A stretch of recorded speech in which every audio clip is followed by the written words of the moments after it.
Hola, soc Enric Aguilar i sóc l'autor de A la Casum, Bruixes i Tradicions, i avui vinc a fer un unboxing de l'expansió d'A la Casum 2.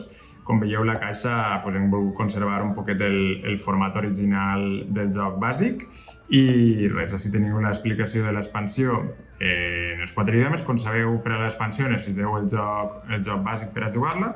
Té 70 cartes i és a partir de 10 anys, 20-40 minuts i 2 a 5 jugadors. I si vos sembla, anem a obrir la caixa per a veure què conté. Està presentada, com sempre. Costa una miqueta. Com sabeu, és un joc novament il·lustrat per Esther Méndez i creat per Enric Aguilar, és a dir, jo mateix. I res, anem a veure el contingut, si puc obrir-ho. I així tenim les 4 instruccions en els 4 idiomes.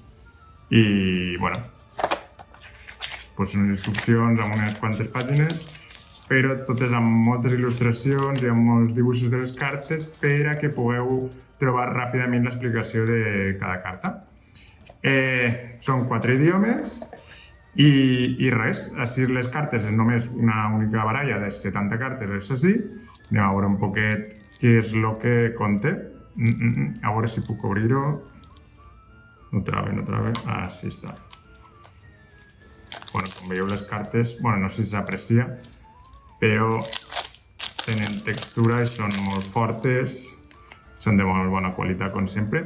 I res, tenim així Calderos de la Bruixa Desgraciada, un enemic final Armazon, i, com veieu, tornem a incloure els 5 enemics del joc bàsic, i és bàsicament per a que si els reversos de l'expansió i el joc bàsic eren diferents, no tingueu problema, així que vos recomanem que substituïu els enemics finals del joc bàsic pels de l'expansió.